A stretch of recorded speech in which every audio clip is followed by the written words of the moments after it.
Hello friends, आप सभी का स्वागत है।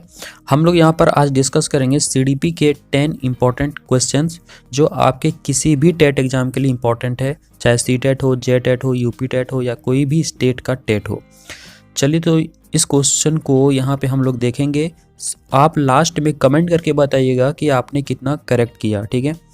तो चलिए शुरू करते हैं। फ्रेंड्स, आपको एक इन्फॉर्मेशन दे दूं कि आप हमारा टेलीग्राम चैनल ज्वाइन कर सकते हैं, जिसका लिंक डिस्क्रिप्शन में दिया हुआ है। आप जाके ज्वाइन कीजिए और यहाँ पे आप ये पीडीएफ प्राप्त कर सकते हैं। साथ ही साथ और भी जो इम्पोर्टेंट वीडियोज़ होता है उसका भी लिंक वहाँ पे आपको प्रोवाइड कराया जाता है। तो चलिए शुरू करते हैं। तो देखिए, पहला क्वेश्चन हमारा है कि प्रासंगिक अंतर्बोध परीक्षण में कितने कार्ड होते हैं, ठीक है।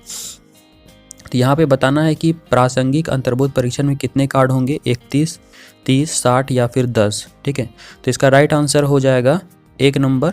तो आप लोग अपना अपना आंसर मैच कीजिएगा, आपका कितना करेक्ट हुआ लास्ट में कमेंट में ज़रूर बताइएगा। चलिए नेक्स्ट क्वेश्चन हमारा है कि परिपक्वता का एक उदाहरण है कि जब बालक सीखता है, ठीक है। तो बालक किस तरह का चीज़ सीखता है जो यह लगता है कि बालक में मैच्योरिटी आ गया है, परिपक्वता आ गया है, ठीक है। पढ़ना, चलना, साइकिल चलाना या चित्रांकन करना, ठीक है। तो परिपक्वता का एक उदाहरण क्या हो सकता है मैच्योरिटी का? तो यहाँ पे इसका राइट आंसर हो जाएगा चित्रांकन करना, ठीक है। क्योंकि देखिए, पढ़ना, चलना और साइकिल चलाना ये तो कॉमन चीज़ है, बच्चा करता ही है। लेकिन चित्रांकन करना जो है ये एक मैच्योरिटी होता है, क्योंकि चित्रों के बारे में बताना या फिर चित्र को बनाना एक मैच्योर जो पर्सन होता है वही उसको अच्छे तरीके से डील कर सकता है। तो यहाँ पे हमारा राइट आंसर क्या हो जाएगा? 4 नंबर। देखिए, हमारा नेक्स्ट क्वेश्चन है कि बुद्धि लब्धि शब्द का सबसे पहले प्रयोग किया था। तो किसने जो है बुद्धि लब्धि शब्द का प्रयोग किया था? जो IQ आप लोग जानते हैं, IQ बराबर क्या फॉर्मूला होता है? MA/CA × 100 यहाँ नीचे लिख देते हैं, ठीक है। तो ये होता है, ये क्या होता है? मेंटल एज, ये क्रोनोलॉजिकल एज, ठीक है। ये हो गया मानसिक आयु, ये हो गया वास्तविक आयु और गुना में 100 जो यहाँ नीचे लिख दिए।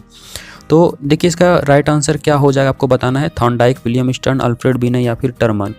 तो देखिए दोस्तों, इसका राइट आंसर हो जाएगा 4था नंबर, टर्मन, ठीक है। चलिए नेक्स्ट क्वेश्चन हमारा है कि क्लार्क हल के सीखने के सिद्धांत में पुनर्बलन का लक्ष्य है, ठीक है। तो ये पहले के क्वेश्चन में भी इसको हम डिस्कस कर चुके हैं। तो यहाँ पे आप बताइए इसका राइट आंसर क्या है, आपका गलत नहीं होना चाहिए। तो क्लार्क हल के सीखने के सिद्धांत में पुनर्बलन का लक्ष्य है आवश्यकता का ह्रास, प्रोत्साहन का ह्रास, प्रणोद का ह्रास या फिर अभिप्रेरणा का ह्रास। तो इसका राइट आंसर क्या होगा आप सभी को पता होना चाहिए, क्योंकि पिछले टेस्ट में इस तरह के क्वेश्चन आए हुए हैं। तो इसका राइट आंसर यहाँ पे हो जाएगा 3rd नंबर, प्रणोद का ह्रास, ठीक है। चलते हैं नेक्स्ट क्वेश्चन। निम्न में से कौन सा थॉर्नडाइक का गौण नियम है? थॉर्नडाइक ने मुख्य और गौण नियम दिया है। तो गौण नियम कौन सा आपको बताना है? तो यहाँ प्रभाव का नियम है, तत्परता का नियम है, सादृश्य अनुक्रिया का नियम है, अभ्यास का नियम है, ठीक है। तो यहाँ पे कौन सा गौण नियम आपको बताना है? तो देखिए दोस्तों, यहाँ पे प्रभाव का नियम, तत्परता का नियम और अभ्यास का नियम ये आपका आ जाता है मुख्य नियम के अंतर्गत, जबकि गौण नियम यहाँ पे 3rd नंबर हो जाएगा, सादृश्य अनुक्रिया का नियम। क्लियर है? चलिए चलते हैं नेक्स्ट क्वेश्चन पे। निम्न में से सामूहिक बुद्धि क्रियात्मक परीक्षण है, ठीक है। तो इसमें कौन सा सामूहिक बुद्धि क्रियात्मक परीक्षण है? बिने साइमन बुद्धि परीक्षण, आर्मी अल्फा परीक्षण, स्टैनफोर्ड बिने स्केल, ठीक है, या फिर आर्मी बीटा परीक्षण। तो यहाँ पे इसका राइट आंसर क्या होगा आपको बताना है। तो देखिए, इसका राइट आंसर यहाँ पे हो जाएगा 4 नंबर, आर्मी बीटा परीक्षण। चलिए नेक्स्ट क्वेश्चन है स्याही धब्बा परीक्षण। ये क्वेश्चन भी आपको पहले आया हुआ है, ये रिपीट हुआ है, तो आपका ये सही होना चाहिए। तो स्याही धब्बा परीक्षण यानी इंक बॉल टेस्ट के निर्माता कौन है ये आपको बताना है, ठीक है। एल बैलक, टेंडलर या फिर हरमन रोसार्क या फिर टाइडमैन, ठीक है। इसका राइट आंसर क्या होगा आपको बताना है। तो देखिए दोस्तों, स्याही धब्बा परीक्षण जो ये पर्सनालिटी टेस्ट के लिए किया जाता है, जो किसने, इसके निर्माता कौन है ये आपको बताना है। तो ये हो जाएगा हरमन रोसार्क, ठीक है। इसका राइट आंसर हो जाएगा 3rd नंबर। तो हो सकता है ये आपको एग्जाम में क्वेश्चन पूछ दे, क्योंकि ये बहुत इंपॉर्टेंट है। चलिए देखिए नेक्स्ट क्वेश्चन क्या है। पाठ्यक्रम में लचीलापन प्रत्यय किसको लाभान्वित करने के लिए प्रस्तावित किया गया, ठीक है। पाठ्यक्रम में जो लचीलापन का जो कॉन्सेप्ट है, प्रत्यय क्या होता है, कॉन्सेप्ट होता है।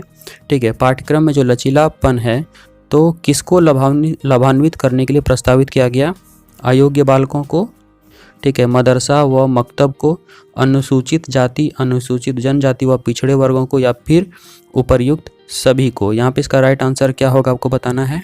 तो देखिए यहाँ पे इसका राइट आंसर हो जाएगा फर्स्ट नंबर, अयोग्य बालकों को। खास करके इसको ही फोकस किया गया था, इसलिए फर्स्ट नंबर इसका राइट आंसर हो जाएगा। ठीक है,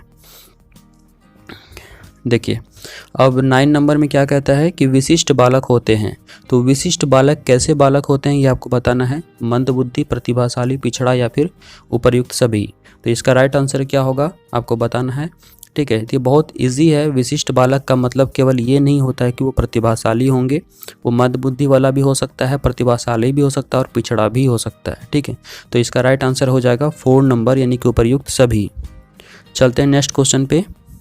देखिए इसमें क्या कहता है कि अधिगम सोपान, ठीक है, अधिगम सोपान की एक साथ लिखा हुआ है, अलग अलग है ये। अधिगम सोपान का जो प्रतिपादन है किसके द्वारा किया गया। ठीक है, अधिगम सोपान की प्रतिपादन किसके द्वारा किया गया, गिने के द्वारा, ब्रूनर के द्वारा, पियाजे के द्वारा या फिर स्किनर के द्वारा। इसका राइट आंसर क्या हो जाएगा, तो इसका राइट आंसर हो जाएगा फर्स्ट नंबर। ठीक है, अधिगम सोपान की का प्रतिपादन किसके द्वारा किया गया, तो गिने के द्वारा। तो राइट आंसर फर्स्ट नंबर। तो आप लोग कमेंट करके बताइए कि कितना करेक्ट हुआ, और चैनल पर पहली बार आए तो सब्सक्राइब करके बेल आइकन जरूर दबा लीजिएगा। ठीक है, और डिस्क्रिप्शन में लिंक दिया हुआ टेलीग्राम का, आप जाके ज्वाइन कर सकते हैं। धन्यवाद।